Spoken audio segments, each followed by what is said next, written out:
Assalamualaikum warahmatullahi wabarakatuh. Perkenalkan, nama saya Rokman dengan nomor induk mahasiswa 220827 dengan mata kuliah yang diampu oleh Bapak Teguh Setiadi. Saya akan mengulas materi dari bab 1 sampai bab 6. Langsung saja kita mulai bab yang pertama, yakni tentang teori ekonomi dan ruang lingkupnya. Pengertian ekonomi. Secara umum, bisa dibilang bahwa ekonomi adalah sebuah bidang kajian tentang pengurusan sumber daya material individu, masyarakat, negara untuk meningkatkan kesejahteraan umum manusia, karena ekonomi merupakan ilmu tentang perilaku dan tindakan manusia untuk memenuhi kebutuhan hidupnya yang bervariasi dan berkembang dengan sumber daya yang ada melalui pilihan-pilihan kegiatan produksi, konsumsi, dan atau distribusi. Ilmu ekonomi terbagi menjadi dua. Yang pertama, ilmu ekonomi positif, dan kedua, ilmu ekonomi normatif. Ilmu ekonomi positif hanya membahas deskripsi mengenai fakta, situasi, dan hubungan yang terjadi dalam ekonomi. Ilmu ekonomi positif merupakan ilmu yang melibatkan diri dalam masalah apakah yang terjadi. Oleh karena itu, ilmu ekonomi netral terhadap nilai-nilai. Artinya, ilmu ekonomi positif atau bebas nilai hanya menjelaskan apakah harga itu dan apakah yang terjadi jika harga itu naik atau turun, bukan apakah harga itu adil atau tidak. Selanjutnya, ilmu ekonomi normatif hanya membahas pertimbangan-pertimbangan nilai etika. Ilmu ekonomi normatif beranggapan bahwa ilmu ekonomi harus melibatkan diri dalam mencari jawaban atas masalah apakah yang seharusnya terjadi. Ilmu ekonomi sebagai bagian dari ilmu sosial tentu berkaitan dengan bidang disiplin akademis ilmu sosial lainnya, seperti ilmu politik, sosiologi, psikologi, antropologi, sejarah, geografi, dan lain-lain. Ruang lingkup ilmu ekonomi terbagi menjadi dua. Yang pertama, ekonomi makro dan ekonomi mikro. Ekonomi makro merupakan cabang ilmu ekonomi yang khusus mempelajari mekanisme bekerjanya perekonomian sebagai suatu keseluruhan atau agregat berkaitan dengan penggunaan faktor produksi yang tersedia secara efisien agar kemakmuran masyarakat dapat dimaksimumkan. Sedangkan ekonomi mikro merupakan cabang ilmu ekonomi yang khusus mempelajari bagian-bagian kecil atau aspek individual dari keseluruhan kegiatan perekonomian. Analisis dalam teori ekonomi mikro antara lain meliputi perilaku pembeli atau konsumen dan produsen secara individual dalam pasar. Sikap dan perilaku konsumen tercermin dalam menggunakan pendapatan yang diperolehnya, sedangkan sikap dan perilaku produsen tercermin dalam menawarkan barangnya. Jadi inti dalam perekonomian Indonesia adalah masalah penentuan harga, sehingga ekonomi mikro sering dinamakan dengan teori harga atau price theory. Selanjutnya, corak ilmu ekonomi terbagi menjadi tiga. Yang pertama, ekonomi deskriptif, dan yang kedua adalah teori ekonomi, dan terakhir adalah ekonomi terapan. Selanjutnya kita beralih ke bab 2 tentang perkembangan teori ekonomi. Perkembangan teori ekonomi menurut para ahli. Menurut Adam Smith, ilmu ekonomi adalah ilmu kekayaan atau ilmu yang khusus mempelajari sarana-sarana kekayaan suatu bangsa dengan memutuskan perhatian secara terhadap sebab-sebab material dari kemakmuran seperti hasil-hasil industri, pertanian, dan sebagainya. Sejarah perkembangan ekonomi di dunia kuno. Ilmu ekonomi dalam bentuk dasarnya dimulai pada zaman perunggu, yakni pada 4000 sampai 2500 sebelum Masehi dengan dokumen tertulis di 4 wilayah di dunia. Selanjutnya, perkembangan ekonomi di era digital. Indonesia merupakan salah satu negara yang memiliki potensi besar untuk perkembangan ekonomi digital.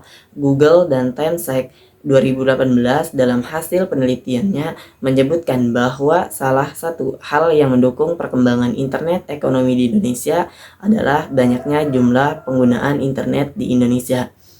Beberapa fakta lain yang mendukung perkembangan ekonomi digital di Indonesia antara lain sebagai berikut. Selanjutnya, manfaat teori ekonomi. Teori ekonomi memiliki berbagai manfaat penting dalam pemahaman dan pengelolaan aktivitas ekonomi. Berikut adalah beberapa manfaat utama dari teori ekonomi. Yang pertama, memahami prinsip-prinsip dasar. Teori ekonomi membantu kita memahami prinsip-prinsip dasar yang mengatur aktivitas ekonomi, termasuk hukum permintaan dan penawaran, keuntungan komparatif, utilitas marginal, dan lain sebagainya. Dengan memahami prinsip-prinsip ini, kita dapat mengambil keputusan yang lebih baik dalam kehidupan sehari-hari, baik sebagai konsumen, produsen, atau pengambil kebijakan. Selanjutnya, kesimpulan, sampai saat sekarang ini ada beberapa definisi ilmu ekonomi yang digunakan. Sampai saat ini definisi yang paling luas digunakan orang menguraikan ilmu ekonomi sebagai studi alokasi sumber-sumber langka di antara berbagai alternatif tujuan penggunaan. Ekonomi adalah ilmu yang mempelajari perilaku manusia dalam memilih dan menciptakan kemakmuran. Inti masalah ekonomi adalah adanya ketidakseimbangan antara kebutuhan manusia yang tidak terbatas dengan alat pemuas kebutuhan yang jumlahnya terbatas. Permasalahan ini kemudian menyebabkan timbulnya kelangkaan. Selanjutnya kita beralih ke bab 3 tentang elastisitas permintaan dan penawaran. Pengertian elastisitas permintaan. Elastisitas permintaan adalah suatu alat atau konsep yang digunakan untuk mengukur derajat kepekaan atau respon perubahan jumlah atau kualitas barang yang dibeli sebagai akibat perubahan faktor yang mempengaruhi. Dalam hal ini, pada dasarnya ada 3 variabel. Pertama, yang mempengaruhi, maka dikenal 3 elastisitas permintaan, yaitu elastisitas harga permintaan, elastisitas silang, dan terakhir elastisitas pendapatan. Elastisitas harga permintaan. Elastisitas harga permintaan adalah derajat kepekaan atau respon jumlah permintaan akibat perubahan harga atau dengan kata lain merupakan perbandingan daripada presentasi perubahan jumlah barang yang diminta dengan persentase perubahan dengan harga di pasar sesuai dengan hukum permintaan, di mana jika harga naik maka kuantitas barang turun dan sebaliknya. Selanjutnya pengertian elastisitas penawaran. Elastisitas penawaran. Elastisitas penawaran ialah perbandingan antara seberapa besar perubahan jumlah barang yang ditawarkan sebagai akibat dari perubahan harga. Koefisien elastisitas yang diperoleh adalah positif akibat dari korelasi yang positif antara perubahan harga dengan perubahan jumlah barang yang diminta. Faktor-faktor yang mempengaruhi elastisitas penawaran. Yang pertama, barang hasil pertanian bersifat inelastis karena syukur untuk dikurangi atau ditambah dengan segera bila terjadi perubahan harga. Sebaliknya, barang hasil industri lebih bersifat elastis. Dan yang kedua, dalam jangka pendek, jika terjadi perubahan harga maka produsen sulit untuk mengubah barang yang ditawarkan. Yang kedua, dalam jangka pendek, jika terjadi perubahan harga, maka produsen sulit untuk mengubah barang yang ditawarkan sehingga penawarannya bersifat inelastis. Sebaliknya, dalam jangka pendek diminta produsen mampu mengubah biaya tetap, maka sifat penawarannya lebih elastis. Dan yang ketiga, munculnya atau menghilangkan produk saingan. Dan yang terakhir, adanya terobosan untuk membuat barang baru. Yang terakhir, kesimpulan, elastisitas harga permintaan mengukur seberapa banyak permintaan barang dan jasa atau konsumsi berubah ketika harganya berubah. Elastisitas permintaan ditunjukkan dalam bentuk persentase perubahan atas kuantitas yang diminta sebagai akibat dari suatu persen perubahan harga. Selanjutnya, bab 4 tentang teori perilaku konsumen. Pengertian perilaku konsumen yaitu proses yang dilalui oleh seseorang atau organisasi dalam mencari, membeli, menggunakan, mengevaluasi, dan membuang produk atau jasa setelah dikonsumsi untuk memenuhi kebutuhannya. Perilaku konsumen akan diperlihatkan dalam beberapa tahap, yaitu tahap sebelum pembelian, dan setelah pembelian. Pada tahap sebelum pembelian, konsumen akan melakukan pencarian informasi yang terkait produk dan jasa. Selanjutnya, macam-macam teori perilaku konsumen. Yang pertama, teori ekonomi mikro. Teori ini beranggapan bahwa setiap konsumen akan berusaha memperoleh kepuasan maksimal. Dan yang kedua, psikologis teori. Teori ini mendasarkan diri pada faktor-faktor psikologis individu yang dipengaruhi oleh kekuatan lingkungan. Dan yang ketiga, teori antropologi. Teori ini juga menekankan perilaku pembelian dari suatu kelompok masyarakat yang ruang lingkupnya sangat luas, seperti kebudayaan, kelas-kelas sosial, dan sebagainya. Dan selanjutnya adalah prinsip-prinsip dasar dalam analisis perilaku konsumen. Yang pertama, kelangkaan dalam keterbatasan pendapatan, dan yang kedua adalah konsumen mampu membandingkan biaya dengan manfaat, dan yang ketiga tidak selamanya konsumen dapat memperkirakan manfaat dengan tepat, dan yang terakhir dan yang keempat, setiap barang dapat didistribusi dengan barang lain, dan yang kelima, konsumen tak tunduk terhadap hukum berkurangnya tambahan kepuasan atau the law of diminishing marginal utility. Dan yang terakhir adalah perilaku konsumen. Peran perilaku konsumen bagi pemasar atau produsen adalah yang pertama, mampu membujuk konsumen untuk membeli produk yang dipasarkan. Dan yang kedua, memahami konsumen dalam perilaku, bertindak, dan berpikir agar pemasar atau produsen mampu membesarkan produknya dengan baik. Dan yang ketiga, memahami mengapa dan bagaimana konsumen mengambil keputusan sehingga pemasar atau produsen dapat merancang strategi pemasaran dengan baik. Selanjutnya, bab 5 tentang teori biaya dan penerimaan. Teori biaya adalah jumlah uang atau sumber daya yang dikeluarkan atau dikorbankan untuk mendapatkan atau menghasilkan suatu barang atau jasa. Ini mencakup semua pengeluaran yang terkait dengan proses produksi, distribusi, atau penyediaan barang atau layanan tertentu. Biaya bisa terdiri dari berbagai elemen, termasuk bahan baku, tenaga kerja, overhead, biaya administrasi, biaya operasional, dan banyak lagi, tergantung pada konteksnya. Dan yang kedua, biaya produksi. Pada saat melakukan suatu kegiatan usaha, setiap individu atau kelompok pasti memerlukan biaya yang digunakan untuk memproduksi suatu barang yang dihasilkan, tidak terkecuali seorang petani. Petani membutuhkan biaya produksi untuk menghasilkan tanamannya yang diproduksinya. Biaya produksi yang dikeluarkan seorang petani selama melakukan kegiatan usaha tani antara lain untuk membayar biaya perawatan tanaman seperti pembelian obat, pembasmi hama, dan juga pupuk yang dapat meningkatkan kualitas tanaman yang diproduksi petani. Selanjutnya, macam-macam biaya produksi. Yang pertama, biaya tetap, dan yang kedua, biaya variabel. Ketiga, biaya total. Selanjutnya, faktor-faktor yang mempengaruhi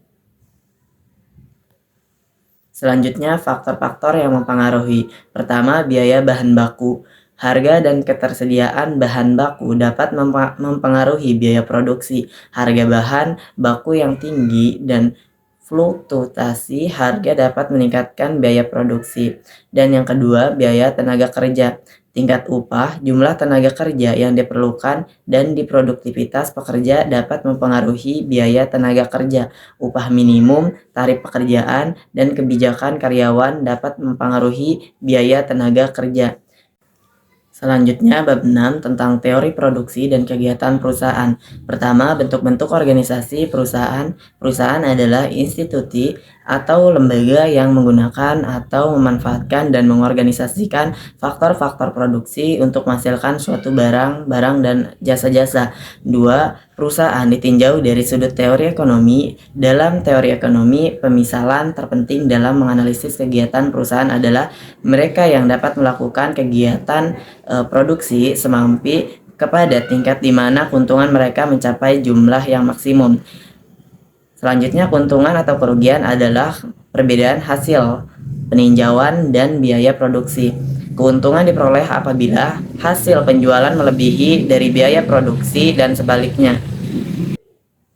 Ketiga, fungsi produksi. Fungsi produksi adalah hubungan teknis antara faktor produksi atau input dengan hasil produksi output. Dan yang keempat, teori produksi dengan satu faktor berubah teori produksi yang sederhana menggambarkan mengenai hubungan di antara tingkat produksi suatu barang dengan jumlah tenaga kerja yang digunakan untuk menghasilkan berbagai tingkat produk barang tersebut. Dan yang kelima, teori produksi dengan dua faktor berubah, misalnya yang dapat diubah adalah tenaga kerja dan modal. Kedua faktor produksi ini dapat dipertukarkan penggunaannya, yaitu tenaga kerja dapat menggantikan modal dan sebaliknya. Mungkin itu saja materi yang bisa saya sampaikan. Selebihnya mohon maaf. Wassalamualaikum warahmatullahi wabarakatuh. Assalamualaikum warahmatullahi wabarakatuh. Perkenalkan, nama saya Rokman dengan nomor induk mahasiswa 220827. Di sini saya akan meneruskan atau melanjutkan materi atau mengulas materi dari bab 1 sampai bab 6. Nah, di sini saya akan mengulas tentang materi bab 6 sampai 12. Bab 6, struktur pasar. Pengertian pasar, bagaimanapun bentuknya, pasar adalah suatu sarana yang di dalamnya adalah unsur penjual dan pembeli. Baik pasar tradisional, pasar modern, dan banyak lagi macam bentuknya. Selanjutnya, fungsi pasar yang pertama itu adalah alokasi sumber daya, dan yang kedua penentuan harga, yang ketiga kompetensi, yang keempat distribusi pendapatan, yang kelima informasi, dan yang keenam fleksibilitas, dan ketujuh stabilitas ekonomi. Selanjutnya, sistem struktur pasar. Struktur pasar adalah penggolongan produsen kepada beberapa bentuk pasar berdasarkan pada ciri-ciri seperti jenis produk yang dihasilkan, banyaknya perusahaan dalam industri, mudah tidaknya keluar atau masuk ke dalam industri, dan peranan iklan dalam kegiatan industri. Pada analisis ekonomi dibedakan menjadi pasar persaingan sempurna dan pasar persaingan tidak sempurna, yang meliputi monopoli, oligopoli, duopoli, monopolistik, monopsoni, duopsoni, dan oligopsoni. Pasar persaingan sempurna itu adalah jenis persaingan yang terjadi ketika jumlah produsen itu sangat banyak sekali dengan memproduksi produk yang sejenis dan mirip dengan jumlah konsumen yang banyak. Contoh produknya adalah seperti beras, gandum, batu bara, kentang, dan lain-lain. Pasar persaingan tidak sempurna, contoh itu ada 6. Yang pertama, pasar monopoli. Pasar monopoli adalah suatu bentuk interaksi antara permintaan dan penawaran di mana hanya ada satu penjual atau produsen yang berhadapan dengan banyak pembeli atau konsumen. Dan yang kedua, pasar oligopoli. Pasar oligopoli adalah suatu bentuk interaksi permintaan dan penawaran di mana terdapat beberapa penjual atau produsen yang menguasai seluruh permintaan pasar. Selanjutnya, pasar duopsoli. Duopsoli adalah suatu pasar di mana penawaran suatu jenis barang dikuasai oleh dua perusahaan. Contoh, penawaran minyak pelumas dikuasai oleh Pertamina dan Caltex. Selanjutnya, pasar monopolistik. Pasar monopolistik merupakan suatu bentuk interaksi antara permintaan dan penawaran di mana terdapat sejumlah penjual yang menawarkan barang yang sama. Dan yang kelima itu adalah pasar monopsoni. Nah, pasar monopsoni adalah suatu bentuk interaksi antara permintaan dan penawaran di mana permintaannya atau pembelinya itu hanya satu perusahaan. Dan yang keenam itu adalah pasar duopsoni. Duopsoni adalah suatu pasar di mana hanya dikuasai oleh dua orang atau pembeli sebagai konsumen. Dan yang ketujuh, pasar oligopsoni. Nah, pasar oligopsoni ini adalah suatu bentuk pasar di mana barang yang dihasilkan itu oleh beberapa perusahaan dan banyak perusahaan yang bertindak sebagai konsumen.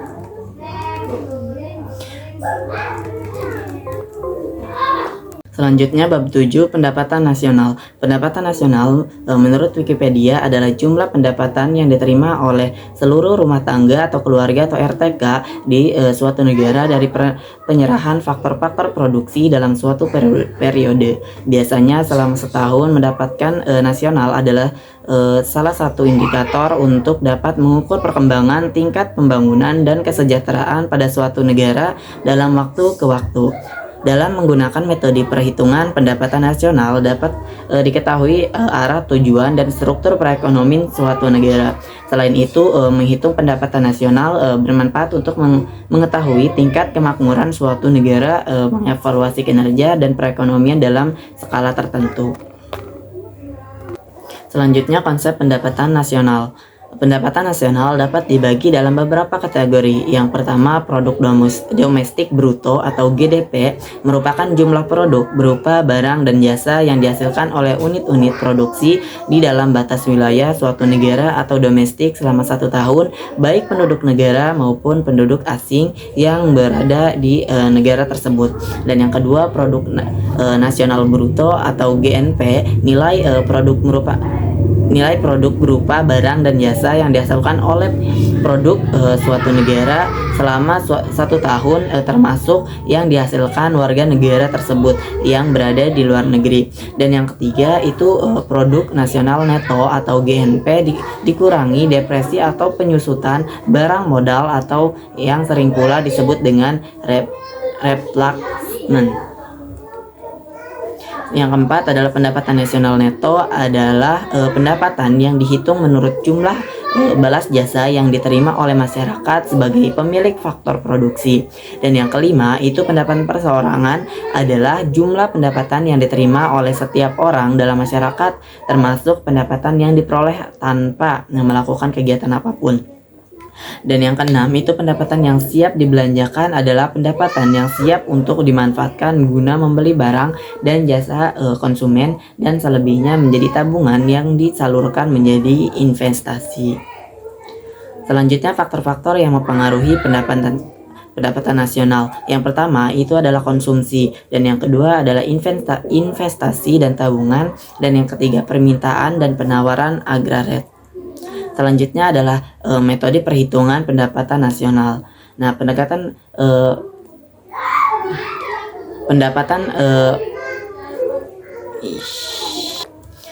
jadi kesimpulannya adalah pendapatan nasional antara jumlah pendapatan yang diterima oleh seluruh rumah tangga keluarga di suatu negara dari penyerahan faktor-faktor produksi dalam suatu periode, biasanya selama 1 tahun, yang dijadikan sebagai salah satu indikator untuk dapat mengukur perkembangan tingkat pembangunan dan kesejahteraan pada suatu negara dalam waktu ke waktu.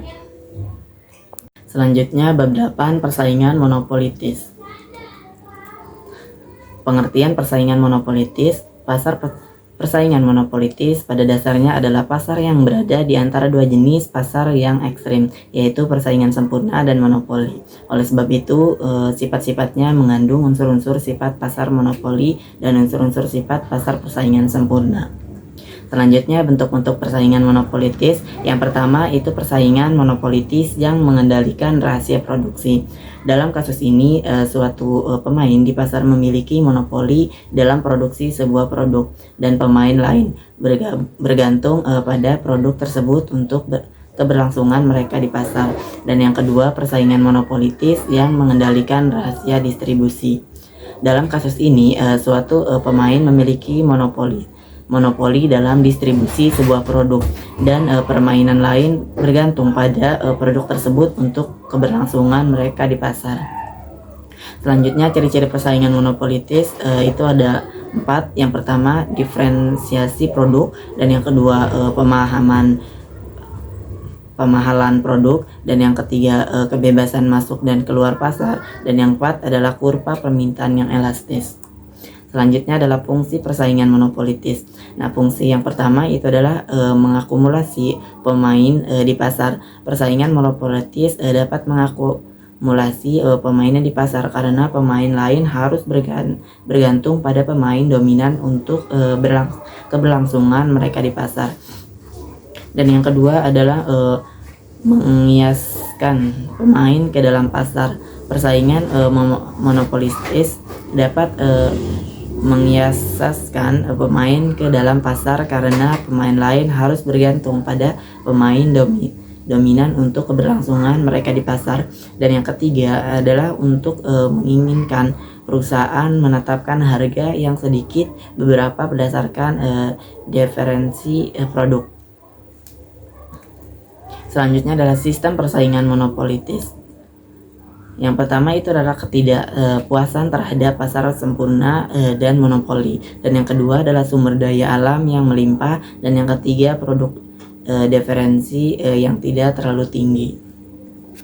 Selanjutnya beberapa contoh pasar monopolistik. Yang pertama itu adalah pasar kosmetik dan perawatan kulit. Banyak merek yang menawarkan produk-produk dengan berbagai bahan, dan pasar kosmetik dan perawatan kulit menawarkan berbagai produk untuk perawatan kulit dan kecantikan. Dan kedua adalah pasar pakaian. Pasar pakaian adalah pasar yang menawarkan berbagai jenis pakaian dengan berbagai desain, bahan, dan gaya.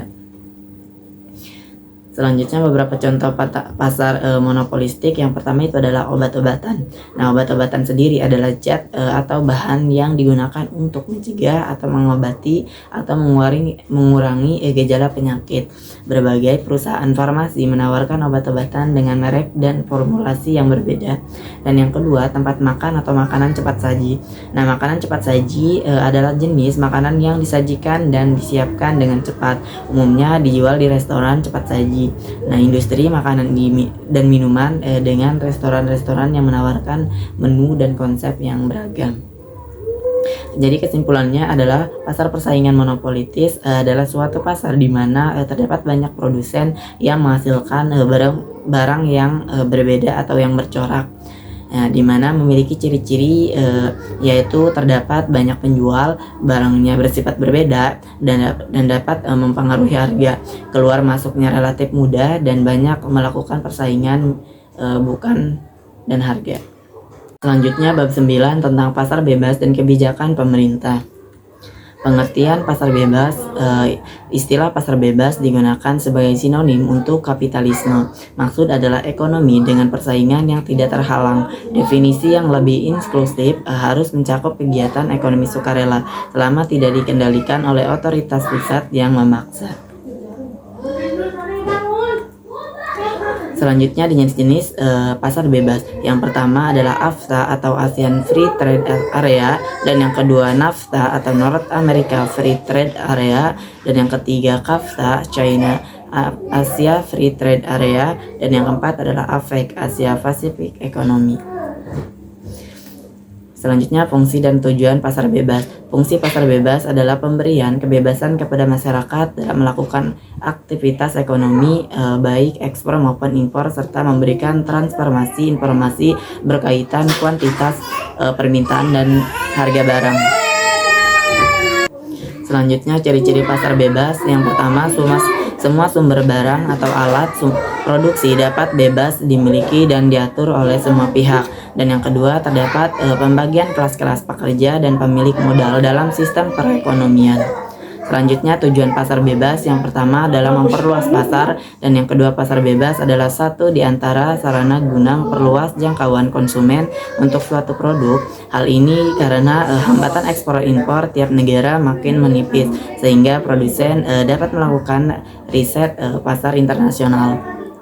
Jadi kesimpulannya adalah pasar bebas adalah pasar di mana pertukaran sukarela dan hukum penawaran dan permintaan menyediakan satu-satunya dasar untuk sistem ekonomi tanpa campur tangan pemerintah. Fitur utama dari pasar bebas adalah tidak adanya transaksi atau kondisi yang dipaksanakan pada transaksi sebagai besar pemerintah masih memberikan beberapa kebijakan. Selanjutnya bab 10 tentang kebijakan fiskal dan kebijakan moneter. Nah, kebijakan fiskal adalah langkah-langkah pemerintah untuk membuat perubahan-perubahan dalam sistem pajak atau dalam pembelajarannya dengan maksud untuk mengatasi masalah-masalah ekonomi yang dihadapi. Selanjutnya adalah fungsi kebijakan fiskal. Terdapat 3 aktivitas utama dari otoritas fiskal yang mencerminkan fungsi spesifik dari kebijakan fiskal, yaitu fungsi alokasi, distribusi, dan stabilisasi. Yang pertama, alokasi. Pemerintah melakukan investasi terhadap perekonomian dalam mengalokasikan sumber daya ekonomi. Investasi pemerintah ini dapat dilakukan dan fund secara langsung membeli barang-barang seperti pertahanan dan pendidikan. Selanjutnya distribusi, berkaitan dengan bagaimana barang-barang yang diproduksi oleh masyarakat distribusi di antara anggota-anggotanya, berkaitan dengan isu-isu seperti pemerataan dan trade-offs antara pemerataan dan efisiensi. Selanjutnya adalah tujuan kebijakan fiskal. Tujuan kebijakan fiskal adalah untuk mengatur tingkat pertumbuhan ekonomi, menciptakan lapangan kerja, menjaga stabilitas fiskal negara, mengurangi tingkat pengangguran serta pemborosan sumber daya, mewujudkan keadilan sosial, mendorong laju investasi, mendorong laju investasi dan membuka kesempatan kerja yang luas. Selanjutnya, contoh kebijakan fiskal. Berikut ini beberapa contoh kebijakan fiskal. Yang pertama, pada saat perekonomian nasional sedang mengalami inflasi, maka pemerintah akan mengurangi kelebihan permintaan masyarakat dengan cara memperkecil pembelanjaan dan atau menaikkan pajak agar tercipta ketertiban atau kestabilan kembali. Cara seperti ini disebut dengan pengelolaan anggaran. Dan yang kedua, menaikkan jumlah pajak dan jenis pajak. Dan yang ketiga, melakukan pinjaman negara, misalnya dengan melakukan obligasi pemerintah. Dan yang keempat, melakukan penghematan pengeluaran negara. Dan yang kelima, mewajibkan kepemilikan PWP atau nomor wajib pokok pajak untuk meningkatkan wajib pajak. Selanjutnya, perekonomian terbuka. Perekonomian terbuka dan perekonomian tertutup adalah dua konsep yang memiliki perbedaan mendasar dalam hal hubungan ekonomi dengan dunia luar. Berikut adalah beberapa perbedaan antara perekonomian terbuka dan perekonomian tertutup. Yang pertama, perdagangan internasional, perdagangan terbuka, dan yang kedua perdagangan tertutup, dan yang kedua arus modal, dan yang ketiga adalah pasar valuta asing, dan yang keempat adalah pengaruh ekonomi global, dan yang terakhir adalah kemandirian ekonomi. Yang selanjutnya adalah fungsi-fungsi perekonomian terbuka. Perekonomian terbuka memiliki beberapa fungsi penting yang mempengaruhi kebijakan ekonomi suatu negara. Pertama, fungsi utama perekonomian terbuka adalah memfasilitasi perdagangan internasional. Selanjutnya adalah tujuan penerapan perekonomian terbuka. Penerapan perekonomian terbuka memiliki beberapa tujuan utama yang ingin dicapai oleh suatu negara. Berikut adalah beberapa tujuan tersebut. Yang pertama adalah pertumbuhan ekonomi. Salah satu tujuan untuk menerapkan perekonomian terbuka adalah mencapai pertumbuhan ekonomi yang berkelanjutan dengan terlibat dalam perdagangan internasional dan modal negara. Dan yang kedua adalah efisiensi dan inovasi. Dan yang ketiga adalah diversifikasi ekonomi. Dan yang keempat adalah akses terhadap sumber daya. Dan terakhir, penyebab stabilitas ekonomi.